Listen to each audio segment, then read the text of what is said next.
Bonsoir à tout le monde. Merci donc d'être là, comme disait Vincent. Rapidement, Laurent Louchet. Moi, je suis donc le directeur du centre de service pour Proxiad Lille depuis 2 ans. Dans 3 jours, je fêterai mes 2 ans Proxiad officiellement. N'hésitez pas à venir, hein, j'en profiterai pour faire un apéro. Ce soir, donc on fait la présentation du Lean. C'est une présentation qu'on avait déjà faite sur Lille qui avait bien plu et marché à ce moment-là. Et donc, on va pouvoir démarrer. Le sommaire. On va faire un point sur c'est quoi le Lean. On parlera dans la première partie des fondements du Lean. Donc, on fera un point sur ce qu'on appelle les 5 P du Lean et les 8 gaspillages.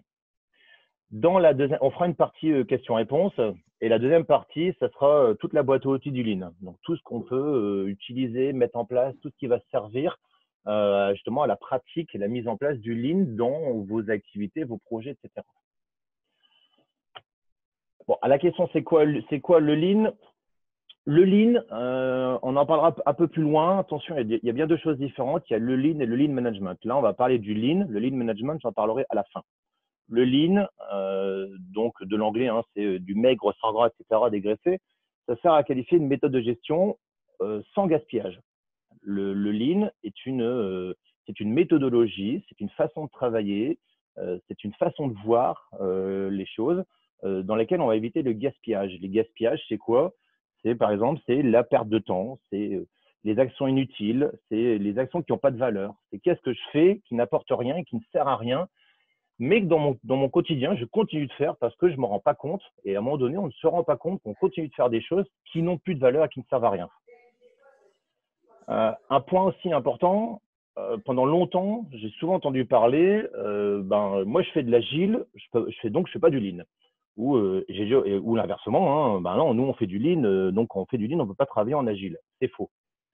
C'est quelque chose qu'on entend souvent et que beaucoup de monde vont dire. Après, maintenant, je ne suis pas là non plus pour dire ceux qui pensent ça ont tort, hein, mais c'est deux approches qui sont complètement différentes, mais complémentaires. Les deux approches vont ensemble. L'agile, sans venir sur c'est quoi l'agile, je pense que beaucoup d'entre vous connaissent l'agilité, etc. Je pense qu'on en parle assez suffisamment depuis des années. C'est un moyen de production. C'est un système de production c'est une méthode de production, d'accord? Ça va permettre d'organiser une équipe, d'organiser des phases de développement. C'est une façon de travailler. C'est voilà comment je développe un service que j'ai à fournir. Le Lean, c'est une méthode de travail. C'est des bonnes pratiques. C'est qu'est-ce que je peux faire pour améliorer mon quotidien? Qu'est-ce que je peux faire pour améliorer le service que je vais produire, que je vais rendre à mon client? C'est un ensemble de pratiques, et ça on le verra dans la deuxième partie. C'est un ensemble de pratiques, d'outils qu'on peut faire, suivre et mettre en place pour justement améliorer le quotidien. Donc c'est bien ce qu'on dit en dessous. L'agile et le lean, c'est différent, mais c'est complémentaire, d'accord? Et on ne dira jamais l'un ne va pas sans l'autre. On peut très bien faire de l'agile sans le lean. On peut faire du lean sans de l'agile. La preuve, nous ici, par exemple ici sur le centre de service, on pratique pas mal, on fait beaucoup du lean et on ne travaille pas en mode agile parce qu'on est en centre de service, enfin pas parce qu'on est en centre de service, parce que c'est compliqué de faire de l'agile dans un centre de service, on fait de la TMA. Mais dans d'autres équipes, si je prends une équipe ici aussi sur le plateau, fait de l'agile avec un peu de lean. Le Kanban. Alors c'est pareil, le Kanban, souvent on dit que le Kanban, c'est l'outil pour l'agile. C'est souvent aussi l'outil pour l'agile. Dites-vous que le Kanban, ça rejoint le lean et l'agile. Pourquoi? Parce que le Kanban, c'est du visuel. D'accord? Ça affiche le travail visuel, c'est de l'affichage, et donc c'est ce qu'on appelle le management visuel dans le lean. Dans le lean, on va avoir le management visuel et c'est ce qui permet de donner de la visibilité. Quand je vois le tableau Kanban, je suis capable de voir où est-ce que j'en ai, quelle est l'activité à faire, quelle est la productivité que je dois rendre. Les points 2 et 3, ça va vraiment être plutôt la partie de l'agile. C'est l'organisation du travail, la planification du travail, l'optimisation du travail. Là, on va être plus sur l'agile parce que je suis dans la construction, etc., de l'agilité. Et le point 4, c'est l'amélioration continue. Et l'amélioration continue, alors attention, c'est pareil, hein, je ne suis pas en train de dire que le management visuel, l'amélioration continue, c'est pas de l'agile, hein, mais l'amélioration continue, on va principalement être dans le lean, parce on va principalement vouloir améliorer notre activité, améliorer notre quotidien. OK? Je surveille hop, les micros que je coupe au fur et à mesure. Voilà. Donc, le lean et l'agile, ce sont deux méthodologies, ce sont deux philosophies différentes de gestion. L'agile, j'en ai parlé, c'est une gestion de production. Le lean, ça va être une philosophie, une gestion de travail. Et le Kanban, c'est l'outil qui va pouvoir être utilisé pour chacun ou les deux concepts ensemble. D'accord? Donc, une méthodologie qui englobe l'agile. Le lean peut englober l'agile peut englober le lean. Dans tous les cas, vous l'aurez compris, les deux vont ensemble. Et donc, de se dire, je fais de l'agile, c'est pas le lean, ça, c'est faux. C'est pourtant ce qu'on entend souvent. Un peu d'histoire, en fait. Le lean, ça existe depuis le XIIe siècle. Ça existe depuis le XIIe siècle, principalement, alors je pense qu'on a surtout parlé depuis le Fordisme. Hein, Henry Ford, quand il a mis en place sa chaîne de production pour ses voitures, je pense que là, le Fordisme a été vraiment le grand lancement du lean. Mais le lean, en fait, ça existe depuis le XIIe siècle. Je vous laisse effectivement aussi un peu lire. Hein, les Vénitiens qui ont mis une méthode d'assemblage, on en revient au même sur Henry Ford, quand il mettait ça en place pour faire ses voitures. Et encore mieux, bien plus tard, en 1962, avec Toyota, qui vraiment, là, était vraiment le pionnier dans toute cette activité, cette mise en place. Le lean, c'est je mets en place de l'activité pour gagner du temps, pour gagner de l'efficacité, pour gagner dans ma production. On peut voir aussi sur ce schéma, depuis les années 40, qu'on a ce qu'on appelle le diagramme d'Ishikawa. Le diagramme d'Ishikawa, j'en reviendrai plus tard, ça fait partie des outils du lean. C'est un outil qui permet à un moment donné de faire un point sur les résolutions de problèmes et d'aller chercher à chaque fois la cause et effet. Ça fait partie des ateliers que je définirai un peu plus tard. On parle un peu aussi sur les différentes étapes du lean. Ce qui est intéressant, effectivement, c'est de voir aussi toutes ces approches qu'on a au fur et à mesure des années. Mais ça, je vais pas revenir, je vais pas détailler toute cette échelle du temps. Ce qui est intéressant et sympa, c'est de voir qu'effectivement, le lean, ça fait quand même pas mal de temps que ça existe.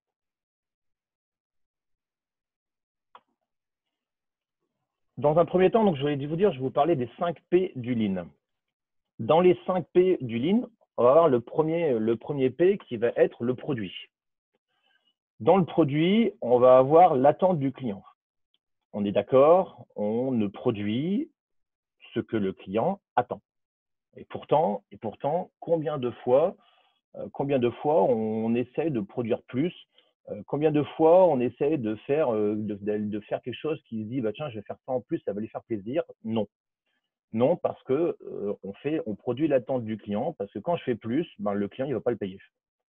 D'accord? La voix du client, ce qu'on appelle la voix du client, c'est aujourd'hui quelque chose, pour moi en tout cas, dans le lean, qui est devenu extrêmement fort et important. La voix du client, c'est à un moment donné, je fais attention à ce qu'il me dit, mon client. Je l'écoute, mon client. On dit souvent, OK, je vous ai écouté, mais à un moment donné, la vraie question, c'est OK, mais vous m'avez écouté, mais est-ce que vous m'avez entendu? Est-ce que vous avez entendu les remarques que je vous fais? Est-ce que vous avez entendu les alertes que je vous donne?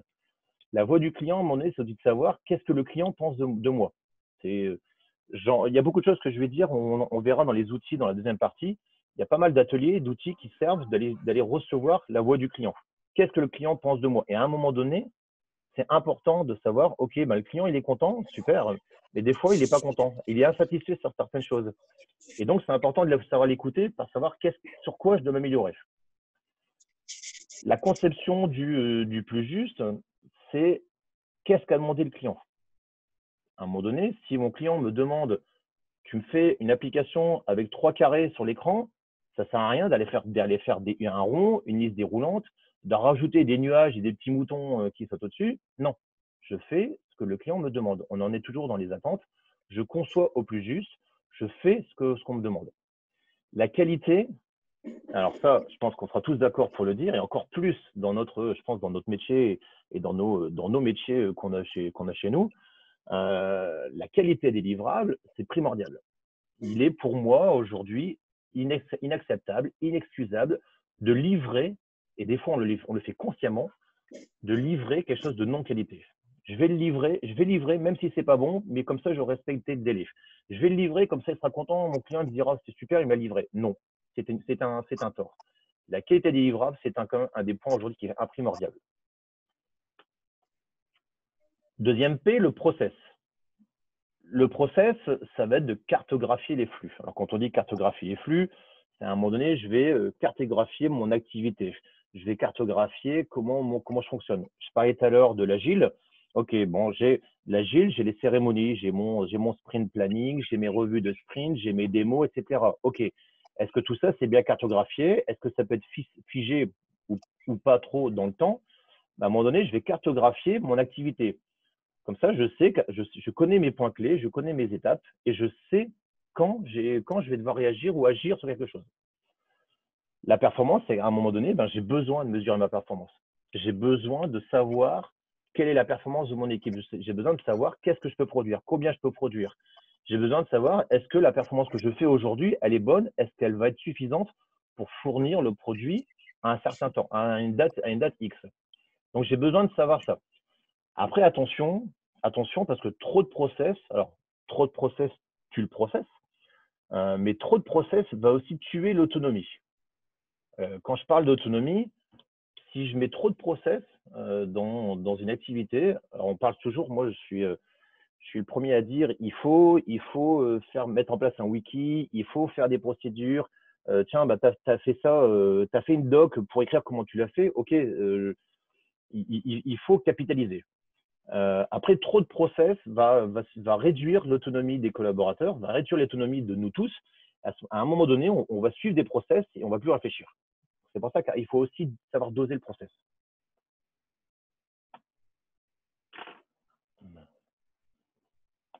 Troisième P, la performance. La gestion des déchets, c'est, on en parlera dans les gaspillages après, c'est comment je retire l'inutile. Comment je supprime toutes ces actions qui sont inutiles, tout ce temps que je perds, ces activités que je fais pour rien, que je fais de trop. Tout ça, c'est la gestion des déchets. La gestion des irritants, on a un atelier aussi qui s'appelle le CIPOC, qui permet à un moment donné de ressortir qui revient de sortir les irritants. Qu'est-ce qui mérite tous les jours? Aujourd'hui, dans notre travail de tous les jours, on a des choses, on a des points qui nous irritent. Et ben, qu'est-ce que je fais pour réduire ces irritants? Quel est le plan d'action que je peux mettre en place pour réduire, voire supprimer ces irritants que je vais avoir au quotidien? Produire le besoin, c'est ce que je dis précédemment. Je produis ce qu'on me demande, je réalise ce qu'on me demande, je fais ce qu'on me demande. Vouloir bien faire, oui. Vouloir trop faire, non. D'accord? Donc ça revient à ce que je disais précédemment. Quatrième P, le personnel. La gestion des collaborateurs, là-dessus, il y a énormément de choses à dire. Je pense que là-dessus, on pourrait passer aussi principalement entre managers, même avec tout le monde, hein, de discuter sur la gestion des collaborateurs. J'ai récemment écouté sur Juno un podcast sur justement cette gestion des collaborateurs, comment les collaborateurs étaient gérés aujourd'hui dans nos entreprises, et c'était bien l'entreprise au niveau de l'informatique, où on se disait, tiens, par exemple, la fixation des objectifs. Est-ce qu'à aujourd'hui, donner des objectifs une fois par an suffit? Dans ce podcast, c'était dit, et là-dessus, moi, je suis assez favorable, que, par exemple, que non. Il faut être capable de donner des objectifs plus fréquemment dans l'année. Il faut suivre les collaborateurs, il faut suivre nos équipes pour savoir les challenger, pour savoir ce qui est mis en dessous, savoir à un moment donné les rendre autonomes et les responsabiliser.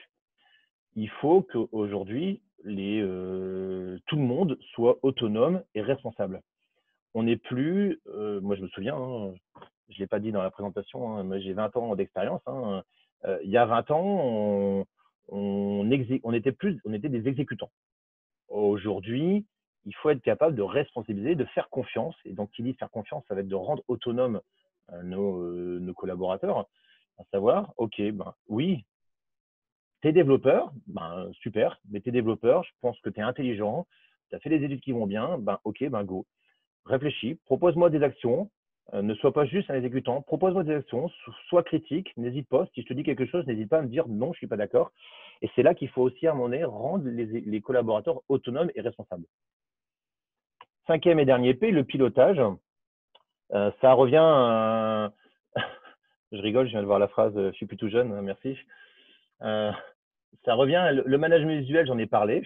Le management visuel va être important pour de la visibilité à l'équipe. Je pense qu'aujourd'hui, et pour l'avoir moi-même vécu, il n'y a rien de pire que de travailler et de ne pas savoir ce que j'ai fourni, ce que j'ai produit, quelle est la performance. J'ai livré un projet, super, ok, mais est-ce que j'ai livré dans les temps? Est-ce qu'on a gagné de l'argent sur le projet que j'ai fait? Moi, ça m'est arrivé de faire des projets, je ne savais même pas si on avait gagné de l'argent ou pas dessus. Est-ce qu'on est en retard? Est-ce qu'on est dans le rouge? Est-ce qu'on est dans le vert, etc. C'est important. Le management visuel ne sert pas que pour le pilotage, il sert pour toute l'équipe. Le suivi des processus, oui, le pilotage de manager va s'assurer que les process sont suivis et respectés. Mais on peut en découler à chaque fois vers le bas. Si les équipes sont autonomes et elles sont responsables, le suivi des process se fait au plus juste. La communication, oui, c'est le manager qui s'assure d'une bonne communication. C'est le manager qui s'assure que la communication soit faite. Et la comitologie, j'en ferai juste une parenthèse rapide. La comitologie, c'est bien, c'est important. Attention, trop de réunions tue la réunion aiguë, je pense qu'on connaît tous, on la subit tous régulièrement.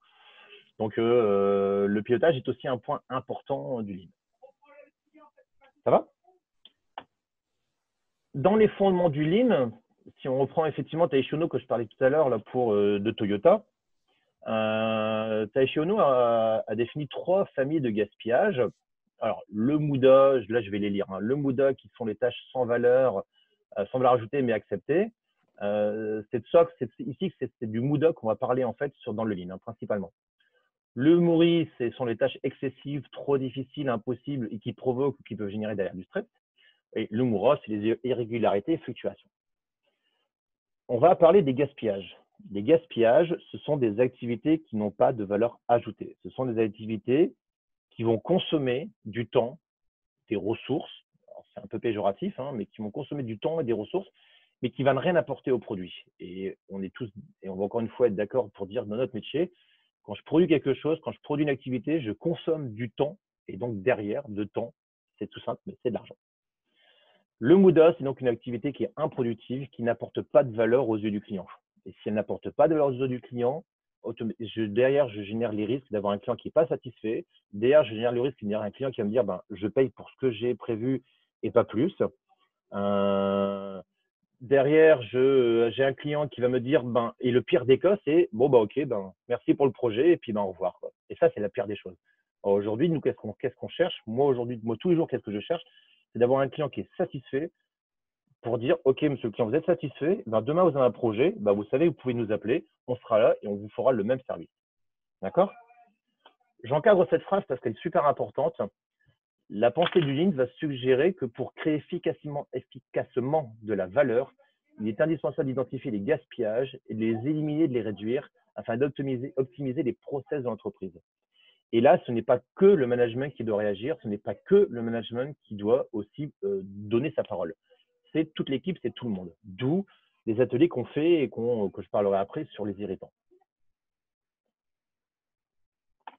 Les gaspillages, alors pendant très très longtemps du lean, et quand je vais revenir en arrière parce que c'est quand même assez dur, quand Taishi Ohno a parlé des gaspillages, pendant très longtemps, on avait 7 gaspillages. Ces 7 gaspillages, c'est la surproduction. Alors, je ne vais pas les détailler maintenant, on va en reparler chacun un par un arrière. Le premier, c'est la surproduction. C'est je fais plus qu'est-ce qui est demandé.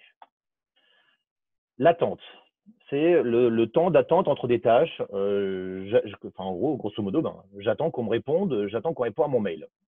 Et je pense que chez nous, on connaît tout ça. Les stocks inutiles, trop de demandes, trop de stocks, ça ne sert à rien parce que ça va générer trop d'activités et on va plus savoir prioriser à un moment donné. Les transports, donc tout ce qui va être le déplacement des pièces, des produits, etc., ajoutés pour le client. Les traitements inutiles, donc là, j'en ai déjà parlé, faire une tâche qui n'apporte rien. la non-qualité, réaliser quelque chose qui ne correspond pas, les mouvements inutiles, je les réexpliquerai après. Et donc, ce que je disais aussi un peu précédemment, hein, dans les 5 P, le huitième gaspillage qu'on a pendant très longtemps ignoré. Alors, on va se dire, hein, le lean existait, on en parlait tout à l'heure, hein, depuis le XIIe siècle. Je pense qu'au XIIe siècle, on n'était plus trop, effectivement, dans un esprit de travail comme aujourd'hui. On était plutôt dans de l'esclavagisme, où c'était un peu dans ce sens-là, hein, qu'on travaillait. Aujourd'hui, c'est plus trop le cas. Et depuis quelques années, quelques dizaines d'années, hein, c'est arrivé fin 1970-80, hein, ce huitième gaspillage, c'est le potentiel humain. Le potentiel humain qui est complètement inexploité. Et ce huitième gaspillage, c'est bien ça, ce sont les compétences humaines. La sous-utilisation des compétences, on va se rendre compte qu'on sous-exploite, alors encore une fois, hein, ça c'est très péjoratif, mais on va sous-exploiter des compétences qu'on ignore. Et ça, je pense que ça, c'est le pire. C'est qu'à un moment donné, on a dans nos équipes, et j'en parlerai un peu plus loin après, on a dans nos équipes des compétences qu'on ignore et sûrement qu'on ne connaît pas, et c'est des pertes en fait. Donc si on détaille les huit gaspillages, dans les 8 gaspillages, on a la surproduction. La surproduction, je produis plus que ce que le client il a demandé, je produis plus que ce qu'il m'a commandé. Ok, mais on en est toujours pareil, hein, c'est que le risque, le client dit ben oui, mais moi j'ai payé pour X choses, les Y, je ne le paye pas, quoi. Produire avant la commande. Alors là, le risque de produire avant, je pense que vous avez tous le deviner. Hein, quand je commence à produire avant, il y a 9 chances sur 10 que je ne produis pas bien. Parce que j'ai dû deviner des choses, parce que ce n'est pas défini, parce que le cahier des charges n'est pas terminé, parce que les spécifications ne sont pas terminées, etc. Et donc, à un moment donné, je n'ai pas produit ce qu'il fallait faire. Et si je réalise une tâche qui ne correspond à aucune demande ni exigence, alors ça, c'est le pire. J'ai fait quelque chose pour faire plaisir, mais au final, ça n'a servi à rien du tout.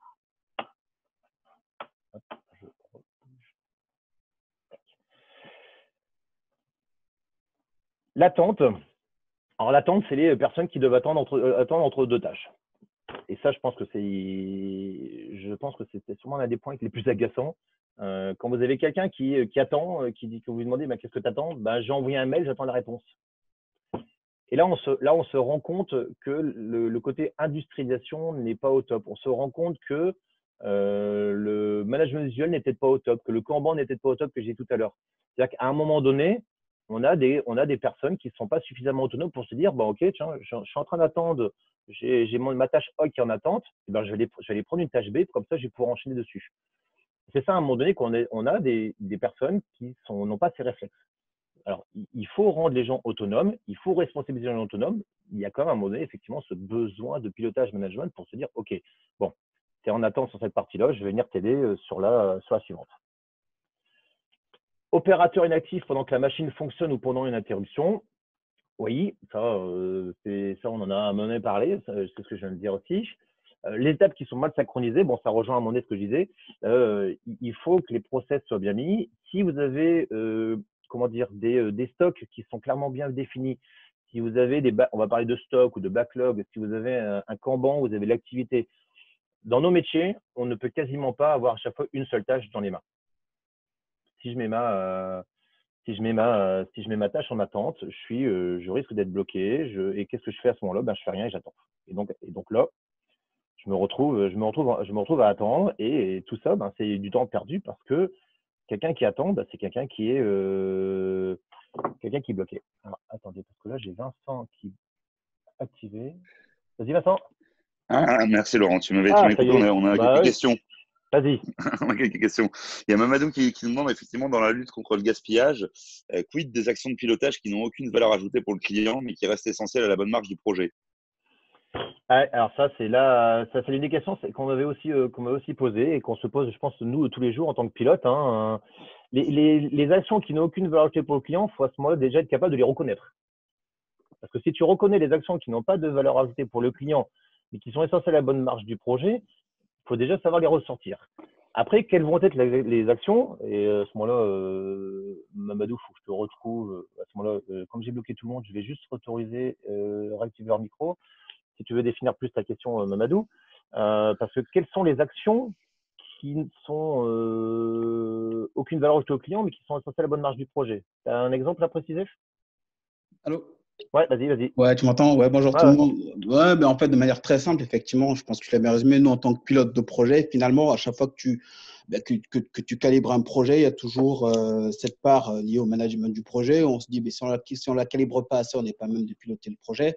Si on la calibre trop, effectivement, ça va être consommateur du budget versus la productivité. Il y a toujours cette question qu'on se pose. Et du coup, en gros, le fond de la question, c'est ça. Dans le cadre du Lean, comment on fait justement pour ces actions de pilotage de projet, l'organisation de réunions,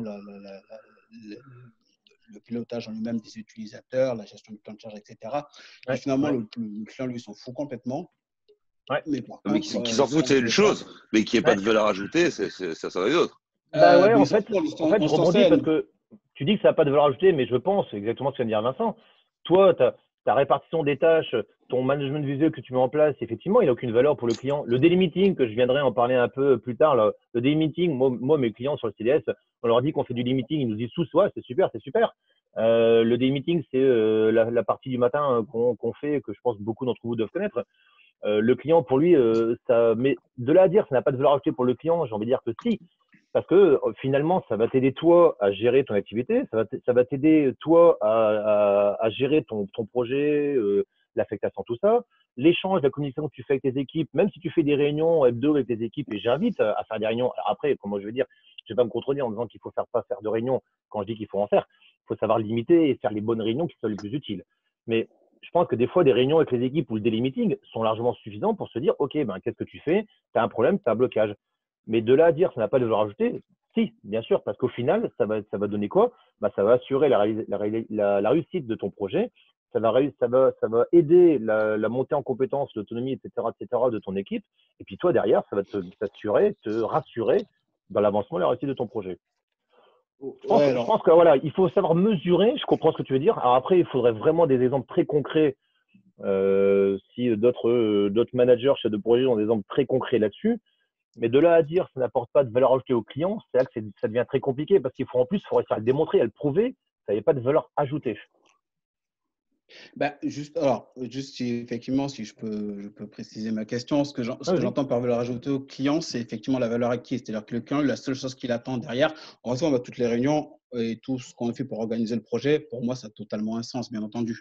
Par contre, justement, on est souvent confronté à des clients qui, lorsque tu présentes le budget de ton projet, cette partie management de projet, ils essaient de la réduire au maximum parce que justement, ils ne voient pas. Alors, ce que j'appelle valeur ajoutée, ils ne voient pas de valeur acquise. En tout cas, pour eux, ça n'a pas d'intérêt, ça n'apporte rien. C'est la seule chose qui leur intéresse, Bien c'est sûr. finalement combien on va dépenser pour produire ce qu'ils souhaitent Ouais, en résultat. ouais, ouais. C'est dans ce sens-là que je parlais de Oui, valeur mais ajoutée. après, Je pense valeur alors acquise, ouais, pas je suis forcément. d'accord. Alors après, ça n'a pas de valeur ajoutée à ton client. Par contre, ça va avoir de la valeur ajoutée à ta hiérarchie. À un moment donné, il faut aussi effectivement rendre des comptes, si j'ai bien compris, hein. Tu dois aussi effectivement faire un point à ta hiérarchie. Moi tous les mois, j'envoie à ma hiérarchie une situation budgétaire sur le centre de service. Effectivement, ça n'aura pas de valeur ajoutée pour le client, mais dans tous les cas, ça reste des activités qui sont nécessaires pour l'avancement et le bon avancement de la société. Donc, en fait, finalement, si je me permets d'intervenir, Vas-y. c'est pas tant des tâches sans valeur ajoutée, c'est plutôt des tâches qui sont moins concrètes pour le client à mettre en face. C'est C'est-à-dire ça. C'est qu'effectivement, ça, exactement. la ligne de code, il va avoir le produit, la fonctionnalité, il va avoir le produit, la gestion que ça implique, il va pas l'avoir. Par Tout à contre, là où fait. ça a une valeur ajoutée qui est extrêmement importante, c'est effectivement, comme dit Laurent, en interne, parce que ça va permettre en interne à toute ta structure de déterminer quelle justement va être la charge habituelle ou nécessaire pour ce type de projet et ainsi de pouvoir affiner ses prochaines propositions, ses futures propositions auprès de clients ou du même d'ailleurs. Ouais, tout à fait. Tout à fait. Ok, on avait Alors, une autre petite merci. question, peut-être, merci beaucoup Mamadou du coup. Il y avait une autre question, effectivement, enfin c'était peut-être une question, c'était Dani qui disait qu'effectivement c'est pas toujours possible de se parler quand on a un Ouais, client à 250 ouais. km. J'allais réagir dessus. J'allais réagir, Ben je vas-y, viens de voir la je t'en phrase. prie. Oui, oui, oui, j'ai envie de dire oui, parce que Dany, je connais le contexte, hein, parce qu'on bosse ensemble. Je connais très bien le contexte. Je pense qu'aujourd'hui, la difficulté qui n'en est plus, aujourd'hui, on a des outils comme là maintenant, le Zoom, et le Zoom qui nous permet d'échanger. Et là, je viens de voir avec 64 personnes. On est 64 ici à pouvoir partager un écran, faire une présentation, etc.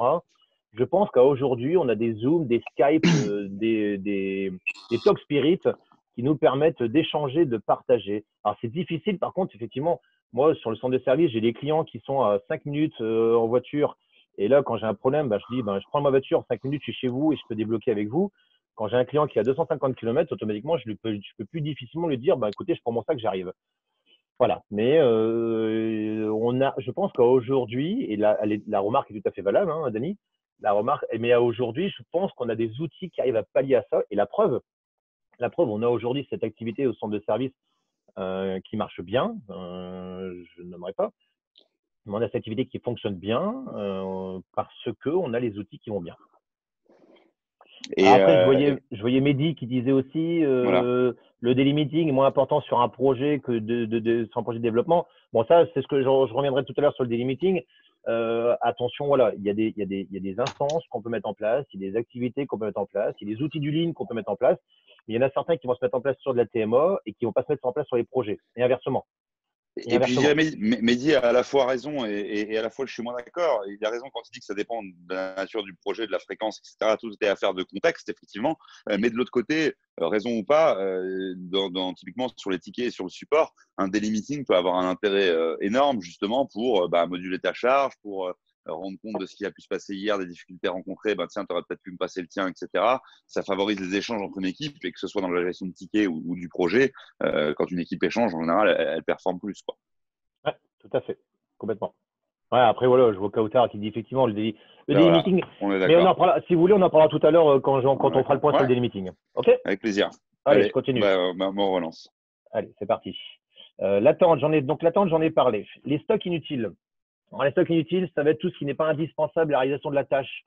C'est ce qui va être causé aussi par la surproduction, par une mauvaise planification. À un moment donné, voilà, je vais me retrouver avec trop de choses à faire et je vais plus savoir les prioriser. Je vais plus savoir à un moment donné dire qu'est-ce que je fais.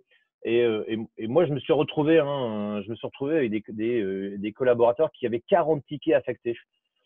Le gars, il avait 40 tickets qui lui étaient affectés et il me disait, je travaille sur tous en même temps. Mais c'est impossible.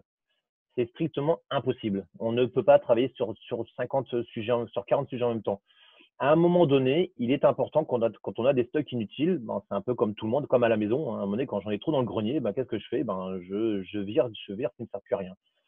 À un moment donné, quand je fais, alors ça va être principalement sur la TMA, enfin ça aussi sur le projet, mais sur la TMA, à un moment donné, quand j'ai les tickets qui datent d'il y a 10 ans, je pense que ça ne sert plus à rien, quoi. Et donc, j'ai plus perdre mon temps à les regarder, qu'est-ce qui s'est passé, qu'est-ce que je peux faire dessus. Donc, il faut faire à un moment donné un point sur les stocks.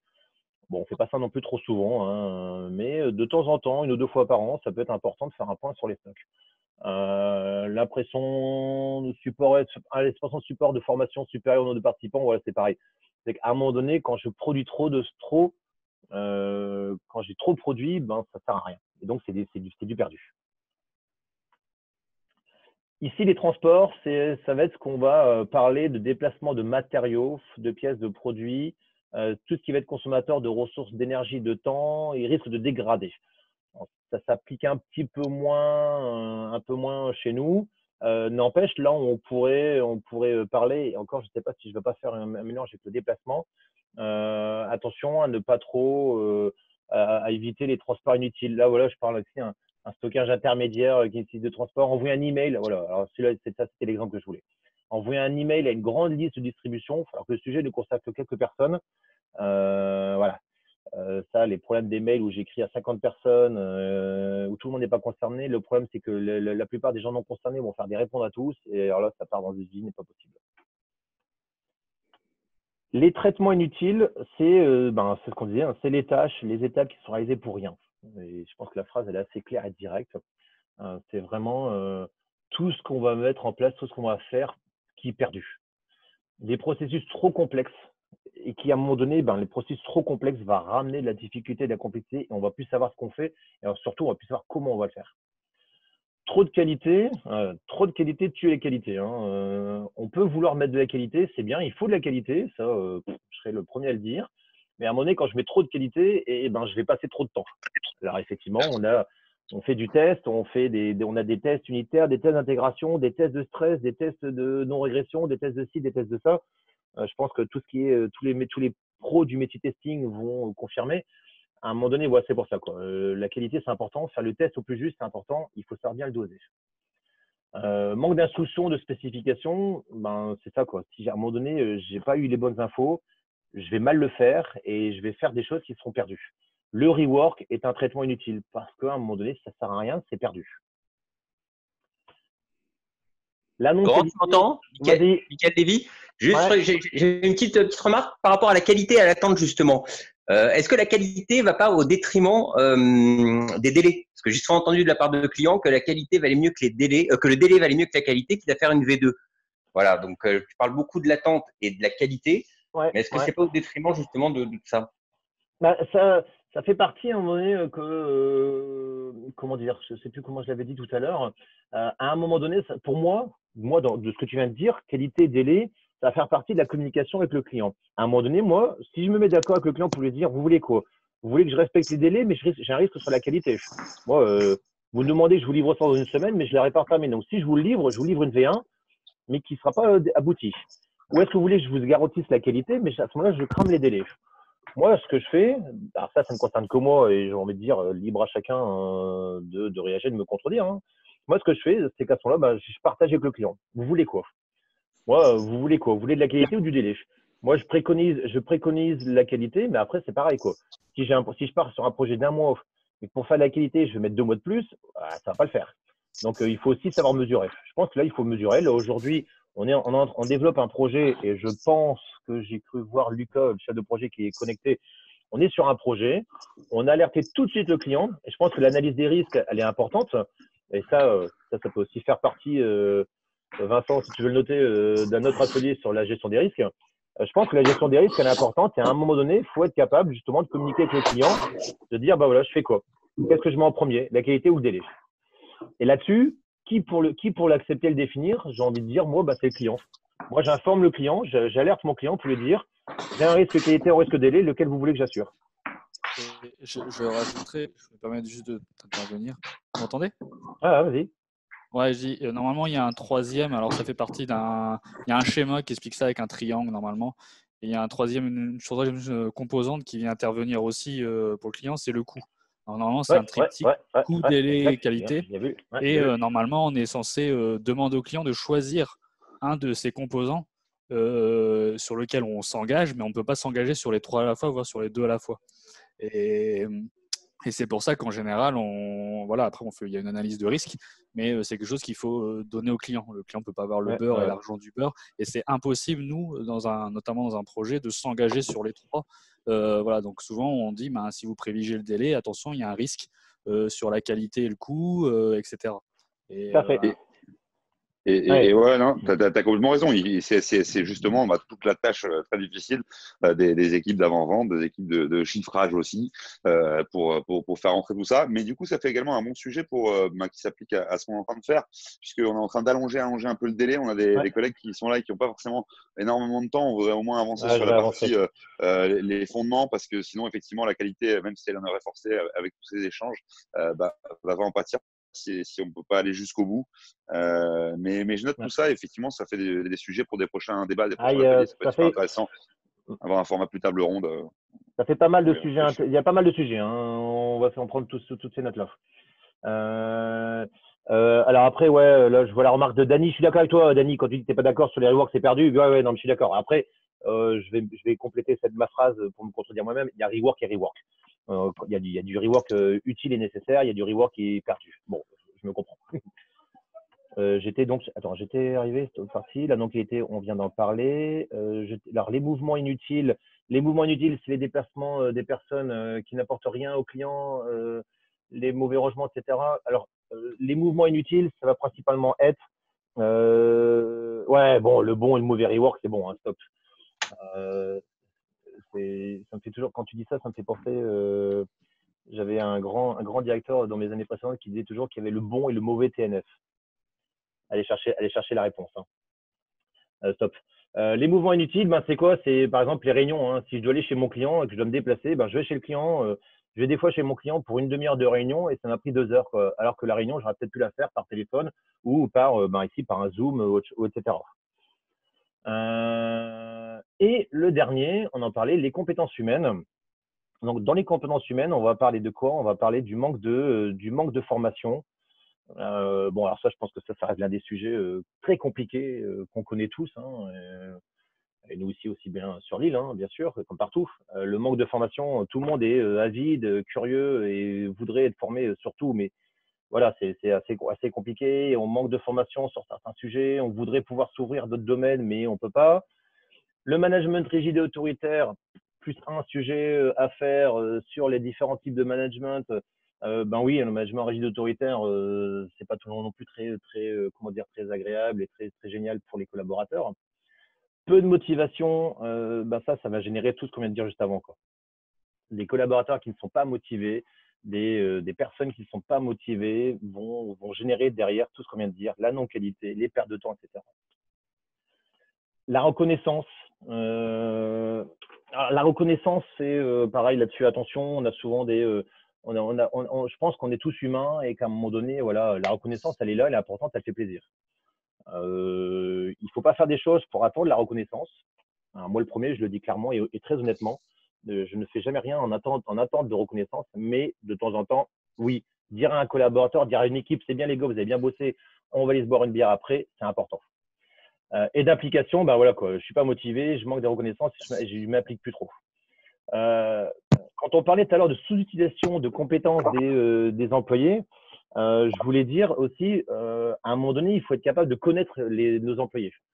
Moi, à titre d'exemple, quand je suis arrivé il y a 2 ans chez Proxiad, j'ai fait des points individuels avec les 60 personnes que j'avais et j'ai détecté des gens qui voulaient faire des choses mais qui ne faisaient pas. Il y avait des gens qui sont capables de faire des choses mais qu'on laisse sur des domaines. On est capable d'ouvrir les domaines et justement d'épanouir ces personnes-là. Et tout ça, ben, ça vient finalement, ça nuit gravement à la créativité de l'équipe. Pour terminer cette première partie, je voulais juste faire un point rapide sur une vidéo que je vous donnerai le lien. Une vidéo YouTube hein, qui dure 4 minutes, qui est faite par Julia de Funès, qui, oui, si vous posez la question, c'est la petite fille de Louis de Funès, illustrateur français, qui est une conférencière en fait sur le travail en entreprise, la qualité du travail. Et je vous donnerai le lien, je vous invite vraiment à regarder ça parce que, bon, elle parle beaucoup de tout ce qui est le travail en entreprise, etc., etc. C'est pas le sujet. Elle parle de ces 3 sujets-là qui sont le burn-out. Je pense que le burn-out, je vais passer très vite. Vous savez tous c'est quel burn-out. On en a suffisamment parlé ces dernières années avec quelques grandes enseignes qui se sont démarquées. Mais il y a 2 autres sujets qui sont sortis du lot et qui sont devenus aujourd'hui importants et forts. Et moi, je les ressens. Enfin, je les ressens pas moi, mais je les vois. Le premier qui est le burn-out. Alors, le burn-out, c'est l'ennui. C'est les gens qui s'ennuient au travail. On a des gens qui s'ennuient parce que, et c'est pas spécialement parce qu'ils attendent, c'est juste parce qu'ils s'ennuient, parce que ça leur plaît pas ou parce qu'on leur donne pas ce qu'ils veulent. Et ça devient assez dangereux parce que ces personnes qui s'ennuient, enfin pour les 3 cas, hein, ces personnes qui s'ennuient, ben elles sont inactives, improductives. L'année dernière, il n'y a pas d'étude en France hein, qui a été faite. L'année dernière, il y a une étude qui a été faite en Belgique, donc en 2019, qui dénombrait entre 20 et 40% de salariés qui s'ennuient au travail. Et c'est juste dingue. Enfin, moi, je trouve ça dingue. 3e point, le brown out. Brown, donc pour brouillard, hein, brouillard au flou. C'est des gens qui ne savent pas pourquoi ils vont travailler, qui ne sont plus motivés. Parce que leur travail n'a pas de sens. Ils n'arrivent pas à donner du sens à ce qu'ils font. Ils n'arrivent pas à comprendre ce qu'ils font. Ils ne savent pas pourquoi ils font ça. Moi, j'ai échangé avec des gens qui me disaient, ben moi, je viens le matin, je pars le soir, je ne sais pas ce que j'ai fait. J'ai fait mes tickets, je suis content, j'ai développé, j'ai livré des tickets. Super, hier, j'ai fait un ticket de plus qu'hier. Mais au final, pourquoi j'ai fait ces tickets, je ne sais pas. Qu'est-ce que derrière ça va faire, je ne sais pas. Et je trouve ça assez terrible, assez dingue, parce que quand on ne donne pas du sens à son travail, c'est juste une perte humaine qui est terrible. J'en ai fini sur la première partie. Je débloque les micros. On a débordé de 10 minutes, avec quelques questions déjà. Si vous souhaitez poser, on peut se donner quoi, Vincent, 5 minutes de questions? 5 minutes d'échange, hein. Vous réactivez votre micro, normalement c'est fait. Ou si personne n'a de questions, j'enchaîne sur la suite. Hein. Ben moi, c'est sur le CKSA, vous m'entendez? Ouais.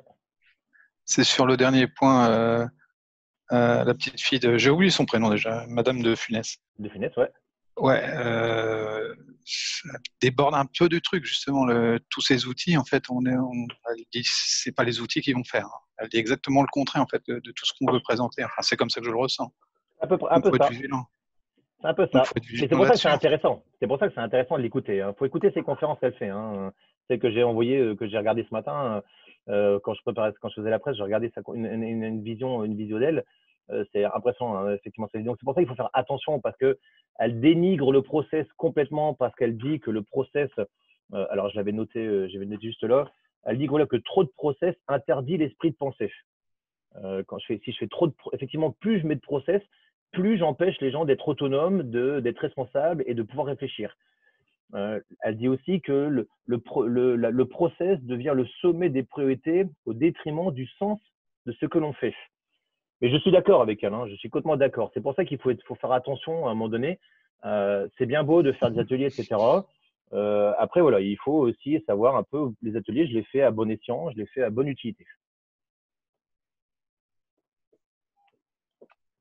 D'autres sujets, d'autres réactions sur ce qu'on vient de se dire?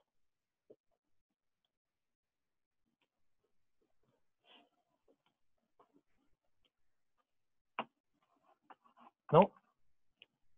Bon, eh ben, écoutez, si vous êtes tous d'accord, je me permets de rebloquer le micro. Non, les micros sont pas coupés, j'ai autorisé. Ah, mais c'est non, ben non, excusez-moi. Vas-y, j'ai recoché, permettre les micros. Autant pour moi, je me suis trompé alors. Voilà, Voilà. il y avait d'autres questions, je pense. Et ce que je disais, Laurent, du coup, c'est que sans pression, on peut se poser les questions, tout ça, et éventuellement, si on dépasse un petit peu 19h, on garde peut-être la partie suivante pour la semaine prochaine ou un autre jour. Il n'y a pas de souci avec ça. La partie, très rapidement, la partie suivante, elle va un peu plus vite. Enfin, je dis pas ça après, comme tu l'as dit, on peut le faire la prochaine fois. Elle va un peu plus vite. Il y a moins de. On va moi tous ceux qui sont là, on est 63, donc déjà on va avancer sur les questions. Et puis si tout le monde est motivé à rester, bien évidemment, on avance, on continue. Si la majorité peut pas, on verra plus tard. Ça marche. Allez, on continue. On reprend. Du coup, il y avait également Sonia qui parlait d'un autre problème qui ralentit les projets, c'est de ne pas donner les accès aux développeurs. Ah oui, je pense que ça, Sonia, par contre, c'est un autre débat pour le coup. Et je pense que je vois que Sonia il s'agit et je vois de quoi elle veut parler. Mais en l'occurrence, oui, c'est certains clients chez qui, quand on est prestataire ou quand on est équipe externe, on n'a pas forcément les mêmes droits, notamment sur la production, etc. Et que dans certains projet, ça peut forcément être handicapant quand on veut avancer. Maintenant, en général, quand c'est le cas, c'est pour des raisons de sécurité, des raisons légales aussi. Et c'est sûr que c'est un frein, mais voilà, s'ils le font en général, c'est que c'est pas possible autrement. Ouais, tout à fait. Ok, allez, je continue. On continue du coup. Allez. Bon, dans les outils du Lean, aujourd'hui, cette partie-là, elle peut aller un peu plus vite. Elle peut aller un peu plus vite parce que je vais juste vous balayer, vous présenter les outils. On aura à ce moment-là, on pourra les balayer et refaire un point après si vous souhaitez. Si vous voulez rentrer dans le détail, à ce moment-là, comme ça, on pourra revenir si vous voulez revenir dans le détail de certains sujets. Dans les outils du Lean, il y a le tout premier que je vais parler, c'est la voix du client. La voix du client, alors je vais comme ça, j'énumère et je présente l'atelier qu'on met en parallèle. Dans la voix du client, on a ce qu'on appelle l'atelier Cano. Alors l'atelier Cano, c'est Monsieur Cano qui a inventé cet atelier, qui se traduit, comme vous voyez à l'écran, sur 3 courbes. Je vais vous la présenter très rapidement, sur 3 courbes. Je fais un atelier avec le client qui vient, hop, comme ici, on voit sur la photo. Donc j'ai des post-it. Chaque post-it, c'est des critères. Ça va être des critères. Le respect des délais, la qualité, la communication, la collaboration entre les équipes, la qualité du reporting, la tenue des délais. On choisit les critères qui sont choisis en échange avec le client. Et donc, c'est un atelier où c'est le client qu'on voit ici en photo. Là, ici, c'est ITCE qui était sur l'atelier. C'est le client qui va prendre le post-it. Alors, la différence de couleur, c'est juste les thèmes. On a mis une couleur pour la partie maintenance, une couleur pour la partie projet et une couleur pour la partie pilotage.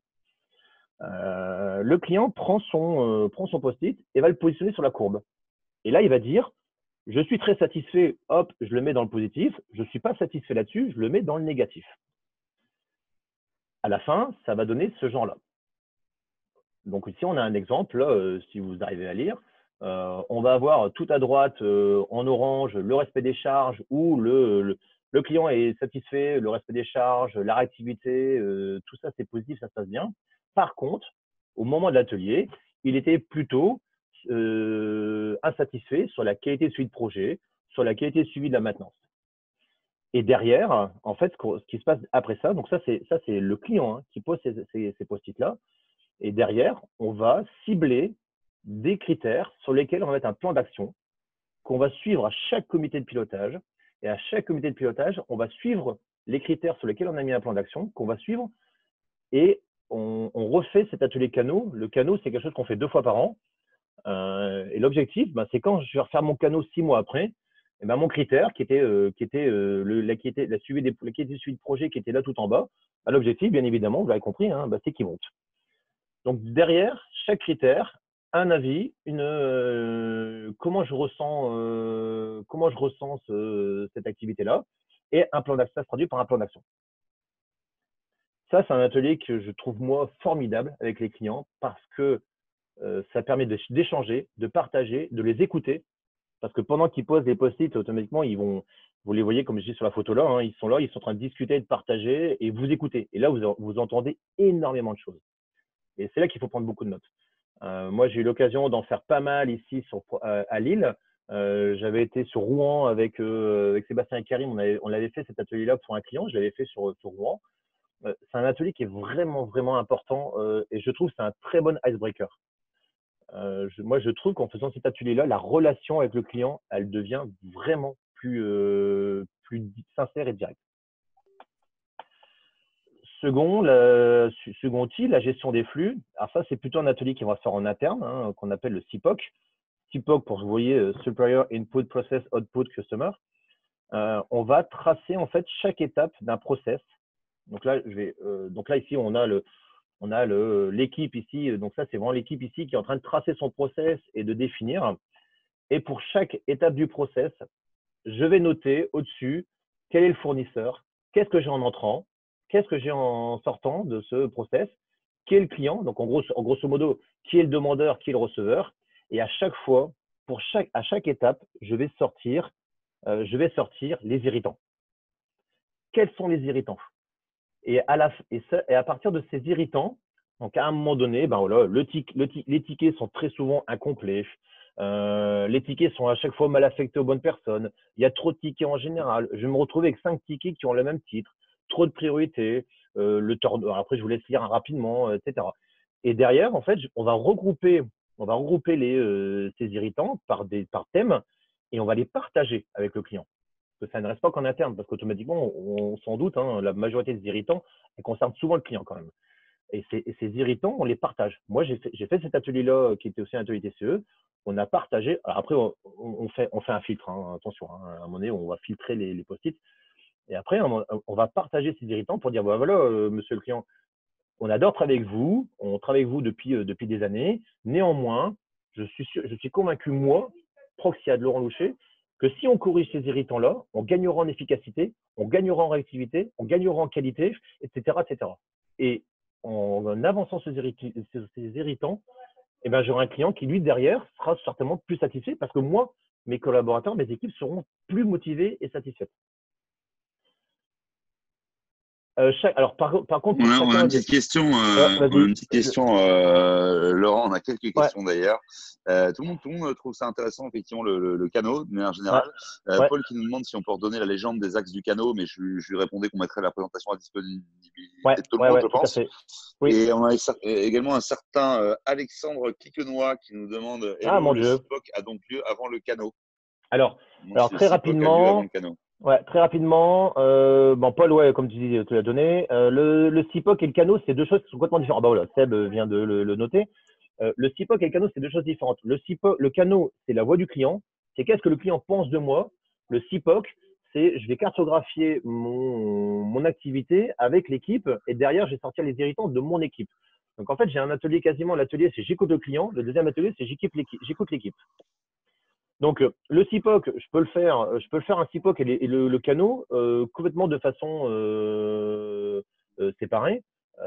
Par contre, là, ce qu'on peut se dire, c'est qu'à un moment donné, si je fais, alors ce qui est intéressant pour l'avoir vécu, quand vous faites un CIPOC avant le canot, alors je ne vais pas non plus pousser ça, mais un CIPOC avant le canot va permettre de sortir les irritants de l'équipe. Et quand vous faites derrière le canot avec le client et que le client vous dit à un moment donné, ben, je suis pas content là-dessus, là vous avez un flash en vous disant, ah bah ouais, mais l'équipe hier elle m'a dit, ah ouais, mais moi l'équipe ils n'arrivent pas à travailler à cause de ça et de ça, de ça. Et derrière le client me dit, bah je suis pas content là-dessus. Et des fois vous arrivez à faire le lien entre les deux. Donc c'est pour ça que effectivement, ne séparez pas trop le CIPOC du canot parce que souvent les irritants vont se croiser. Donc c'est deux ateliers qui sont complètement différents, mais ça reste des fois souvent les points vont se croiser. Et donc, Cécile, oui, c'était bien ça. Du coup, si j'ai compris ta question, Cécile, si c'est en interne, donc c'est bien les irritants du client. Ouais, alors irritants du client et irritants internes. Et irritants internes. Hein, oui, c'est ça. Il y a les deux. Ouais, les deux. Moi, voilà, quoi. Tu peux avoir des irritants en interne et c'est aussi pareil. Il y a un plan d'action avec le client, il y a un plan d'action en interne. OK. Bon, je continue. OK. On y va. Troisième sujet, alors ce qu'on appelle le DOD. Alors le DOD, c'est très très simple, je vais très vite, c'est ce qu'on appelle un definition of done. C'est là, grosso modo, là j'ai cartographié mon flux. Ici, par exemple, on a pris l'exemple de Mantis. Je pense que beaucoup connaissent Mantis, qui est un outil de ticketing. Vous connaissez tous Jira, etc., etc. Mantis, un outil de ticketing. On s'est rendu compte à un moment donné, alors c'est très bête, pourtant vous allez voir, il n'est pas énorme, le workflow n'est pas très compliqué, mais on s'est rendu compte que notre client, et que je nommerai pas parce qu'il est affiché, à un moment donné, voilà, on avait des difficultés à dire, bah tiens, à cette action-là, qui est l'acteur? Le ticket, il a un état X, bah, qui est l'action sur le ticket? Donc, ce genre nous on appelle ça des A3, ce genre d'affichage permet de dire, bah voilà, une action donne un état, et à partir de l'état, on sait qui est acteur. D'accord? Ensuite, on a parlé de comitologie. Dans la comitologie, on va avoir le delimiting, que je pense que vous connaissez quasiment tous. Le delimiting, c'est quoi? C'est l'activité du jour, c'est le partage d'informations, c'est le relevé des alertes. Je refais un focus après sur le delimiting. On peut avoir, c'est des propositions, mais on peut avoir le weekly meeting. Le weekly meeting, c'est le suivi des opérations, revue des performances et le suivi des actions. On va plutôt être là sur une strate de pilotage, d'accord? Le delimiting, quelque chose qui va être fait au niveau opérationnel avec l'équipe. Le weekly meeting, c'est ce que moi je fais au centre de service. Moi, au centre de service, très rapidement, moi j'ai 4 équipes, donc toutes les semaines, je fais un point avec mes 4 chefs de projet. Et le monthly meeting, alors là, c'est un point mensuel qu'on fait. On avait commencé à le faire nous ici au CDS. Maintenant, on est plutôt arrivé, alors je ne vais pas le dire en anglais, ça va être horrible, mais c'est plutôt au trimestre. Donc, tous les 3 mois, nous, on fait ici au CDS, tous les 3 mois, on fait un point d'information sur l'ensemble des projets. On fait un point d'information divers sur tout le plateau. On fait des prises de décision. C'est un moment de partage, etc., etc. Je parlais du daily meeting. Le daily meeting, pour rappel, je pense que tout le monde connaît le daily. Le daily, c'est une durée de 15 minutes maximum, toujours à la même heure. Et ça, c'est attention, c'est toujours la même heure. Il y a le débat, est-ce qu'il faut le faire en début de journée, en fin de journée? Je pense que là-dessus, c'est très ouvert. Moi, personnellement, je préfère un daily meeting aux alentours de 9h30, 10h max pour faire la journée qui vient. J'ai connu des équipes qui faisaient un daily meeting à 17h30, 18h pour dire qu'est-ce que j'ai fait aujourd'hui, qu'est-ce que je ferai demain.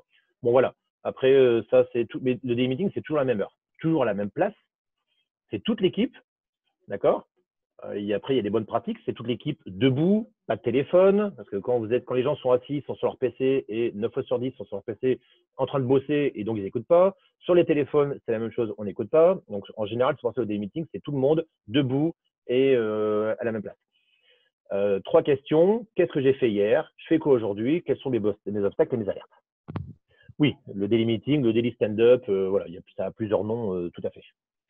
Je rebondis parce que je vois les commentaires. Le management visuel, je vous présente ici ce que nous, on a mis en place ici sur le centre de service. Alors, attention, le management visuel, et ça, c'est pareil, ça, c'est une présentation qu'on pourra faire plus tard sur ça.